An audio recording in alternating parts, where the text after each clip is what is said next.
What's up guys, Ryan here, Fly Fish Iowa. Let's talk about selecting the right fly reel for your fly fishing outing.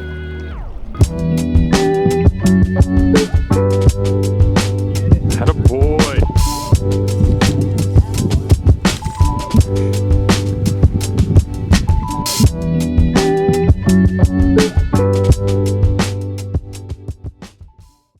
In front of me here, I've got an assortment of different fly reels, all with different sizes and different specifications. So let's kind of look through some of the pros and cons of each and why you might choose one over the other.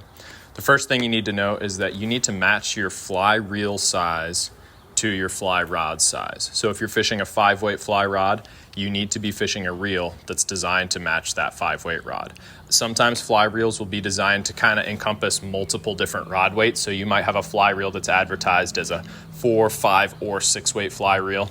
So that's what I have here from Temple Fork Outfitters. It's a reel that you could put a 4-weight line, a 5-weight line, or a 6-weight line on to match a 4, 5, or 6-weight rod. But you'll notice that as you have a larger reel, those are designed to accompany a little bit larger rods. They also have a little bit more physical weight to help balance that rod and get you the right size. So just make sure that you're matching your fly reel according to your fly rod size. If you have an 8-weight fly rod, 8-weight reel is something you need. And then, of course, on top of that, you also need an 8-weight line to match that 8-weight reel to go with that 8-weight rod.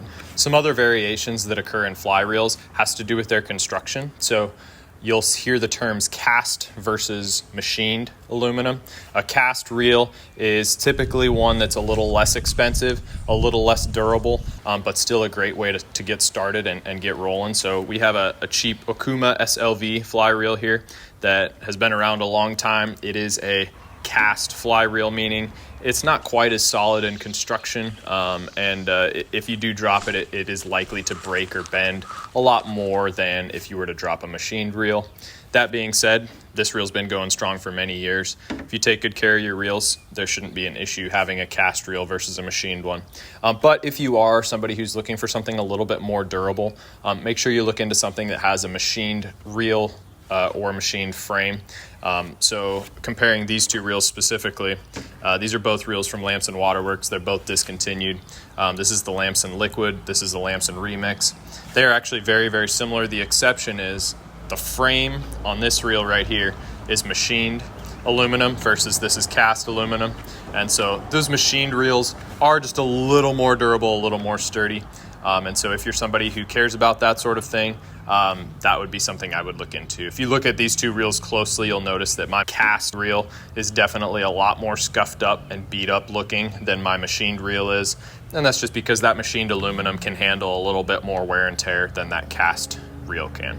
Another thing to consider about your fly reels is the size of the arbor of the fly reel. The arbor is kind of the center in which the line wraps around on the fly reel. So you'll notice that like on this Lamson reel here, the fly line is only actually contained within this outer section of the reel. It's only contained in this last little chunk here. This is a large arbor fly reel. It's designed so that all that fly line stays toward the outside of the reel, and whenever you make one crank with the reel, it's pulling in a lot more line per rotation than if there was just a tiny little spool in the middle that held all the line, and we had to wind up the line first on the little section and then on the bigger and bigger section. So most fly reels anymore are mid to large arbor fly reels. That's pretty common anymore, but there are still some small arbor reels out there. This is a Pfluger Medalist. This is a small arbor reel where if you look at the center of it, the backing actually starts way in the middle underneath that white center point.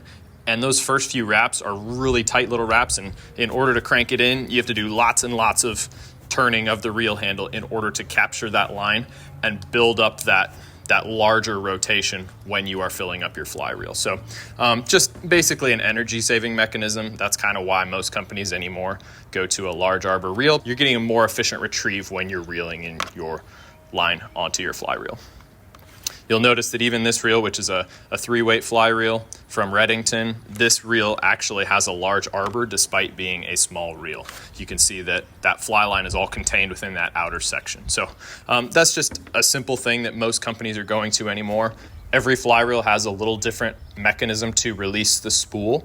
The cool thing about fly reels is that you can pop the spools off of any of these relatively simply in order to either fix a tangle that maybe got caught in your fly reel, or change your fly line easier, or even swap out spools to try a different type of fly line. These two reels here actually have interchangeable spools. I could take this spool off of this reel, and now I've got the frame here by itself.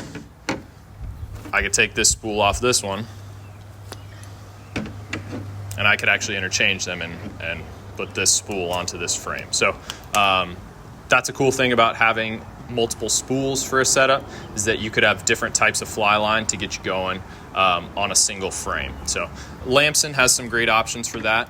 While these particular models of Lamson reels are discontinued, they still do offer some reels in what they call a 3-pack, where you can go and buy a reel plus 2 spare spools, and then you've got basically 3 reels already ready to go. Now, obviously, you couldn't fish them separately because you have 2 spools, but it's nice to have that 3-pack option. Another less important thing, some older fly reels are a design that's called a full cage or full frame design. So if I were to pop this spool off of this Pflueger Medalist, that's an older reel, you'll notice that the frame actually has these bars that actually lock everything into place all the way around the spool. So this actually is helpful if you're doing things with spey rods, but for the basic angler, it's almost a little more complicated to have a full frame or a full cage reel. So I would avoid this design unless you're specifically going to get into fishing spey lines and things like that. Most reels anymore are not this full cage design. When you pop a spool off of something like this Redington Run, you're going to see that there's not that full frame, that full cage all the way around it. And that's actually going to make it easier for you to get tangles out and make sure your reel's clean, things like that.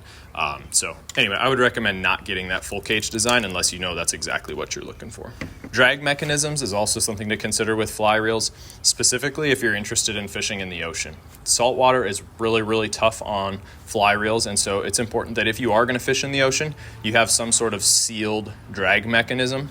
And if you're going to have that, that's going to help prevent some of that corrosion that can happen from salt water getting into your reel. So if you're going to fish in the ocean, make sure you get a sealed drag. These Lamson reels have a drag knob that is attached to a sealed drag mechanism, so you actually have to unscrew a little cap that's waterproof in order to reach your drag and and all the mechanisms inside to deal with your drag. So I would recommend, again, if you're going to fish in the ocean, make sure you buy a reel that's advertised as having a sealed drag. Those reels typically are a touch more expensive, but not always. If you're just a freshwater angler, you certainly don't need a sealed drag.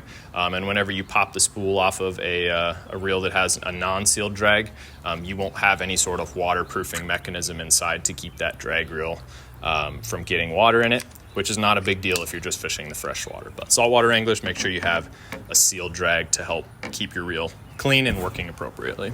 Again, every reel has its own little unique quirks. Some reels have a spool that pops off with simple pressure from behind. That's like these Lamson reels. Other reels, they actually have the spool pop off by a certain button. So like this Redington reel has this button in the middle where you push on that button, and that then allows the reel to pop off, the spool to pop off the reel. A lot of other reels are going to have like a little clicker button thing like this TFO, and when you hit that little knob, it'll allow you to release and get your spool off the reel.